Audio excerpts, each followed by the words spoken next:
कहा जाता है कि जब ईश्वर की असीम अनुकंपाएं होती है तो धर्मस्थल आने का मौका मिलता है। दोस्तों, आज हम जिस जगह पर हैं हम आपको उस जगह का नाम और उससे परिचय करवाएंगे। नमस्कार, आप देख रहे हैं ज्वेलर टाइम्स। अब आपके साथ मैं प्रदेश प्रमुख सुशील पाठक। हम यहाँ लूक ग्राम पंचायत अंतर्गत मुनिराजन मंदिर में हैं और जिस जगह पर हैं हम आए हुए हैं उसका नाम मुनिराजन है। यहाँ आपको हम बताना चाह रहे हैं कि हमारे पीछे जो तालाब है और उस तालाब के ऊपर एक मंदिर बना हुआ, मंदिर लोकेश्वर नाथ के नाम से जाना जाता है। वो मंदिर इतना प्रसिद्ध है कि बताया जाता है लोगों द्वारा कि जब बड़े बड़े ऋषि महात्मा वहाँ आकर पूजा पाठ करते थे और वहाँ पर समाधि बनाए थे। और ये मुनिराजन मंदिर, ये भगवान भोलेनाथ का ये मंदिर है। उसके बगल में गणेश जी का मंदिर है। अब मैं यहाँ कुछ भक्तगणों से पूछना चाहूँगा कि यहाँ बताया जाता है कि श्रावण के महीने में प्रत्येक दिन बहुत सारी भीड़ लगती है। प्रत्येक दिन भंडारे का आयोजन किया जाता है। काफ़ी श्रद्धालु आकर अपनी इच्छा अनुसार जो भी यहाँ होता है मंदिर में दान दक्षिणा कर पुजारी जी को दे जाते हैं।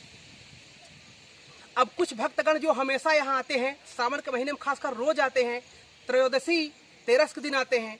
और त्रयोदशी जिसको हम लोग तेरस कहते हैं, तेरस दिन यहाँ काफ़ी संख्या में भीड़ होती है। और महाशिवरात्रि के दिन भी यहाँ बहुत सारी भीड़ लगती है, मेला लगता है। अभी हमारे साथ कुछ भक्तगण लोग हैं। आइए सर, थोड़ा सा ये बताइए, आप जहाँ ये खड़े हैं इसका क्या नाम है? इनका मुनिराजन नाम, लोकेश्वर नाथ नाम है। तो आप यहाँ हमेशा आते हैं? हमेशा हम सावन के महीने में दिन में डेली आता हूँ जी, क्योंकि मैं यहाँ पे स्नान करवाता हूँ जी। और दूसरी बात, हम लोगों के पास समस्या, पहली समस्या यहाँ की लाइट की मुद्दा है।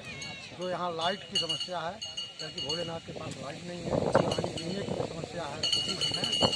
और ये तालाब है, तालाब बीच में सूख जाता है, इसमें पानी नहीं रहता है। इसलिए हम लोग चाहते हैं कि प्रशासन द्वारा इसमें कुछ न कुछ इसकी योगदान इसको मिलना चाहिए। और ये चाहते हैं कि कम से कम यहाँ भव्य यहाँ पर्यटन स्थान बने।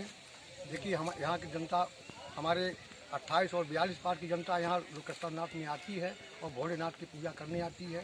और हर सावन के महीने में महाशिवरात्रि के दिन यहाँ पे भव्य मेला लगता है। यहाँ इतने लोग आते हैं, भंडारा करते हैं, लेकिन भंडारा करने के लिए कोई छावनियाँ यहाँ पे नहीं है।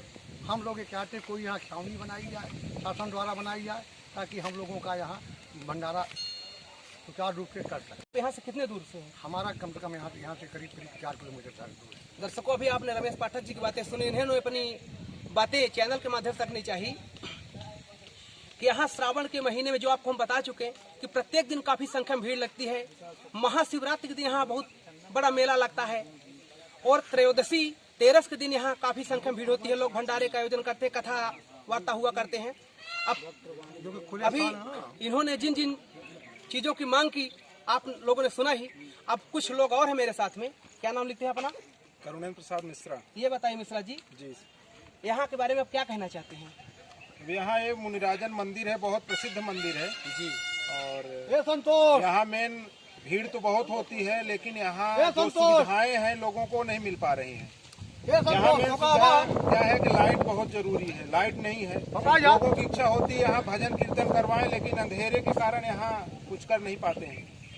और यहाँ पे क्या है कि धर्मशाला नहीं है। सावन बारिश के महीने में आता है और इस बारिश में इतना भीड़ होती है, हर सोमवार, हर एक दिन, हर त्रयोदशी। और यहाँ इतना बारिश होती है कि लोग फिर ठहरने का कहीं जगह नहीं है। प्रशासन से चाहते हैं कि यहाँ धर्मशाला बने और मेन क्या है कि लाइट की सुविधा यहाँ पे उपलब्ध हो। मेन यही सबसे जरूरी है। आप यहाँ से कितने दूर से हैं? यहाँ से 1-1.5 किलोमीटर है। घर आप हमेशा आते हैं यहाँ? हमेशा आते हैं हम लोग यहाँ। तो कभी अपनी बातें शासन प्रशासन से आपने उठाई? अभी शासन प्रशासन तो यहाँ तक आते हैं, लेकिन आके अनदेखा कर देते हैं। एक्चुअली क्या है कि रीवा जिले में जो स्थान तो बहुत सारे हैं, लेकिन रीवा जिला के अंदर जो स्थान है मुनिराजन का स्थान है, मुनिराजन महादेव का जो स्थान है, तो यहाँ जैसा स्थान, यहाँ जैसा माने यहाँ की जो दृष्टि है, यहाँ जैसी दृष्टि कहीं पे नहीं है। दर्शकों, ये करुणेन्द्र मिश्रा जी बता रहे हैं। मैं इनके माध्यम से, इनके बताए अनुसार को बात को शासन प्रशासन से का ध्यान आकृष्ट कराना चाहता हूँ कि यहाँ न तो धर्मशाला, इतना बड़ा स्थान है ये, ये बाबा भोलेनाथ की नगरी इतनी प्रसिद्ध है, न ही यहाँ धर्मशाला है, न ही यहाँ लाइट की सुविधा है। जो भी व्यक्ति यहाँ भंडारा करने आते हैं, मान लीजिए दुर्भाग्य बारिश होने लगे तो वो लोग कहीं जाकर छिप भी नहीं सकते कि हम बारिश से अपना बचाव कर सके। चलिए देखिए, कुछ भक्त लोग हमारे साथ और आ गए हैं। आइए सर। जी, क्या नाम लिखते हैं सर? सर जी, अभी हम ये सुने कि नवनिर्वाचित जनपद सदस्य के रूप में आप हुए हैं। जी जी, है ना। और ये भी सुना जाता है कि आप हर वर्ष कुछ न कुछ एक बड़े भंडारे का आयोजन यहाँ करते हैं। जी, वर्ष में 2 बार जो है, 2 बार करते हैं। जी, एक तो बार यहाँ सावन में और एक बार महाशिवरात्रि के अवसर पर। तो अभी जनता ने बहुत सारी समस्याओं से अवगत कराया और जनता की मांगे बहुत चीज है कि यहाँ तो न तो धर्मशाला है, न बिजली की सुविधा है, न हैंडपंप जो है वो बिगड़े हुए हैं। तो इसमें आपका एक जनपद सदस्य के नाते आपका योगदान क्या रहेगा? देखिए, सबसे पहले तो मैं पूर्व की कुछ चीज़ें आप सब लोगों के सामने लाना चाहता हूँ। पूर्व में यहाँ पर विद्यालय संचालित होता था, संस्कृत विद्यालय, जिसमें 85 बच्चे अध्ययनरत रहते थे, जिनसे 1 रुपये फीस नहीं ली जाती थी। उनको भोजन, वस्त्र और शिक्षा के समस्त साधन मुहैया कराए जाते थे। आप लोग यहाँ आए होंगे तो देखे होंगे कई भवन गिरे हुए आपको दिख रहे हैं। पूर्व में ये सारे भवन यहाँ के जन सहयोग से निर्मित कराए गए थे और यहाँ बिजली भी थी, हर तरीके की सुविधा थी। भगवान भोलेनाथ की सुबह शाम बालकों द्वारा पूजा की जाती सर थी बिजली, अब क्यों नहीं? जो यहाँ अव्यवस्था ये भवन गिराने के बाद पैदा हुई, यहाँ कोई रह नहीं पाता था। इस कारण से जो यहाँ बिजली के तार आए वो लोग काट कर लेकर चले गए। इस बार पुनः प्रयास किया जाएगा कि यहाँ बिजली की व्यवस्था दोबारा से संपन्न हो, यहाँ पहुँचे। तो सर ये कब तक में ऐसी सुविधा उपलब्ध हो जाएगी यहाँ? इसके लिए हमारे द्वारा जो है तो पत्र बहुत शीघ्र दिया जाएगा डी साहब को, जिनके माध्यम से ये मांग की जाएगी कि यहाँ पर विद्युत की व्यवस्था लोगों के, चूँकि यहाँ मानस भंडारा नित्य होते ही रहते हैं, खासकर ये सावन और इसके अलावा भी कई जो भी प्रदोष पड़ती है तो प्रदोष में कोई न कोई व्यक्ति यहाँ पर मानस और भंडारा का आयोजन करता है। बिल्कुल, है ना। ये बहुत माने इतना प्राचीन ये मंदिर है कि यहाँ के जो हमारे बुजुर्ग वो भी ये कहते हैं कि जब हम लोग जानने लायक हुए तब से ये मंदिर हम देख रहे हैं। तो इस मंदिर को हम ये मानते हैं कि 200 से अधिक वर्षों पुराना ये मंदिर स्थापित है।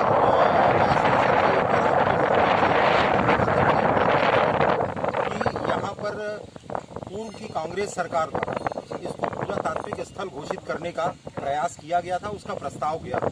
वर्तमान की भारतीय जनता पार्टी की सरकार से भी मैं ये मांग करूंगा कि इसको पुरातात्विक स्थल घोषित करें और यहाँ पर विकास कार्य कराए जाएं। यहाँ पार्क और जिस तरीके से आपने कहा नल की व्यवस्था, पानी और बिजली की व्यवस्था यहाँ पर बहुत आवश्यक है। मैं वर्तमान की भारतीय जनता पार्टी यहाँ पर बहुत आवश्यक है।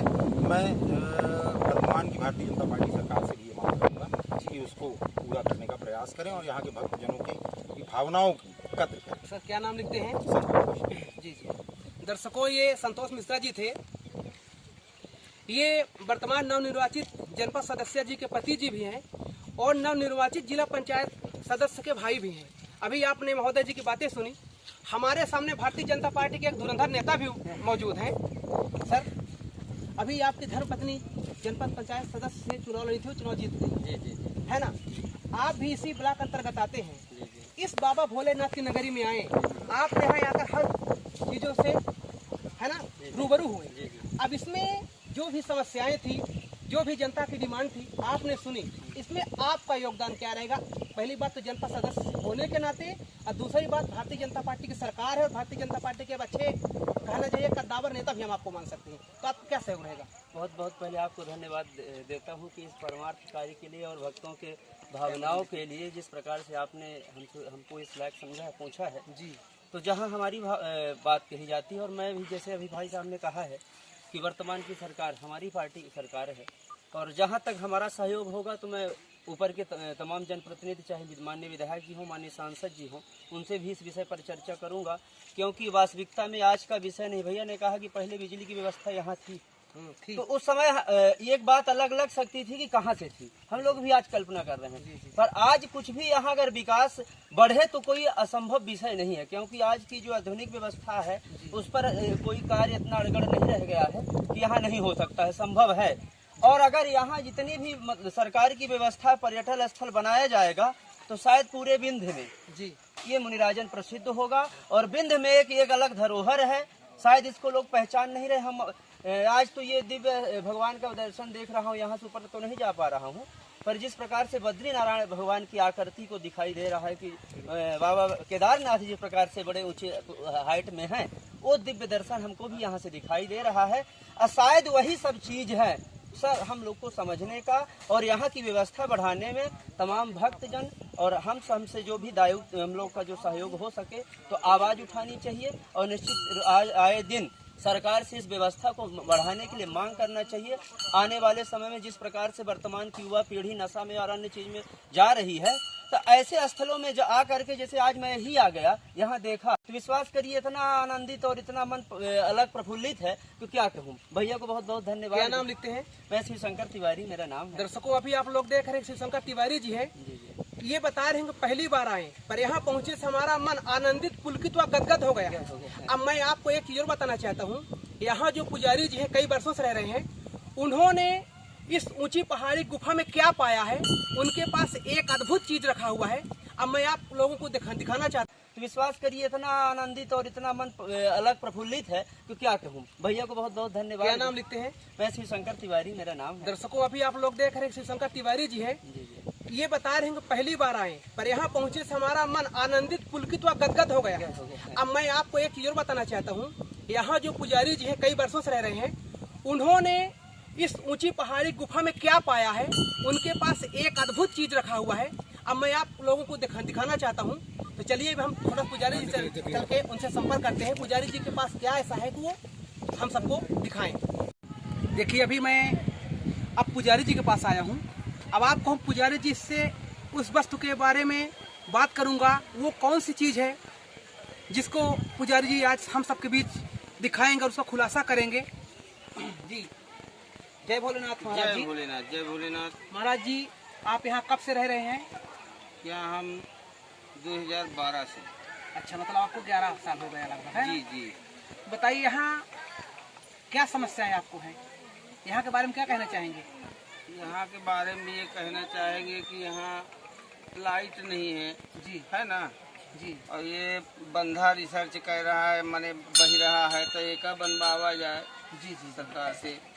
और नल की सुविधा है यहाँ? नल की सुविधा है पर वो गड़बड़ है। अच्छा, वो भी गड़बड़ है। एक ठो तो हैंडपंप ऐसे पूरा बदबू दे रहा है जैसे कुछ उसे निकलत हो। तो आप शासन प्रशासन से क्या चाहते हैं? शासन से ये चाहिए थे कि एक ध्यान दी जाए, थोड़ा सा देखा जाए, है ना। अच्छा है ना यहाँ पुजारी का कोनो व्यवस्था आए जी। रह के व्यवस्था नहीं आए। एक मरई माई से हम पड़े रही थे दिन रात, है ना, मच्छरदानी लगा के। देखिए अभी आपने पुजारी जी की बातें सुनी, अब थोड़ा सा एक चीज के लिए हम आपसे जिक्र करेंगे। जी। वो कौन सी वस्तु है जो हमने जन चर्चा में सुनी, चर्चा के दौरान सुनने को मिला हाँ कि आप वहाँ लोकेश्वर मंदिर में कोई एक ऐसी वस्तु पाए हैं जी। जिसको भी आप किसी को न तो बताएं न दिखाएं, हाँ। पर आपने कहीं से चर्चा की तो हम लोग जान गए। हाँ अब क्या हमारे दर्शकों को आप उसे दिखाना चाहेंगे? बिल्कुल दिखाएंगे। वो थोड़ा सा हमारे दर्शकों को कैमरा में दिखा दीजिए। ये है, ये अच्छा। देखिए, ये जी है ना। अब ये बताइए ये आपको कहाँ मिला? ये ऊपर जाने में बीच में एक रास्ता है, लोकेश्वर नाथ ऊपर जाने में जी जी जी जी बीच से एक रास्ता है, वही है गुफा जी। गुफा टाइप के है। ओके अंदर हम गए रहें तो लगभग 1-1.5 घंटा रहेंगे, जी है ना। और बाद में जब हम बैठ गए तो बैठे के बाद ऐसे देखे लगे कि ये का ऐसे पड़ा है, पत्थर टाइप के रहा। तो जब ठोकन तो ये लाग कि नहीं पत्थर ये न हो, जी एक देखा जाए का आया है। जी जब और ठोकन तो एक चमड़ा उकिला, जी जी। है ना, बहुत मोटा टाइप के रहा, सड़ चुका रहा। अच्छा, इसमें तो अब चमड़ा लगा हुआ हाँ, था। मूर्छा टाइप के, जी जी जी है ना। जी तो हम कहीं चला एक अलग चली। जी। अब ले आए के बाद एक केहू का बतावत नहीं रहे, हम रखे रहे चुपचाप अपन कि रखा अच्छा, तो रहे। आप ये बताइए हाँ कि आप वहाँ पहाड़ी के ऊपर जो गुफा बना है, हाँ उस गुफा में प्रवेश किए थे ना? हाँ, गुफा में प्रवेश किए। तब आपको ये मिला? हाँ तो आप कुछ और आगे तक गए हैं कि वहाँ से लौट आए फिर? नहीं, वहाँ से फिर एक आदमी और साथ में रहा तो ओकर दिल घबराए लाग तो कहीं की महाराज के रहा सड़ चुका रहा। अच्छा, इसमें तो अब चमड़ा लगा हुआ हाँ, था। मूर्छा टाइप के, जी जी जी है ना। जी तो हम कहीं चला एक अलग चली। जी। अब ले आए के बाद एक केहू का बतावत नहीं रहे, हम रखे रहे चुपचाप अपन कि रखा अच्छा, तो रहे। आप ये बताइए हाँ कि आप वहाँ पहाड़ी के ऊपर जो गुफा बना है, हाँ उस गुफा में प्रवेश किए थे ना? हाँ, गुफा में प्रवेश किए तब आपको ये मिला। हाँ।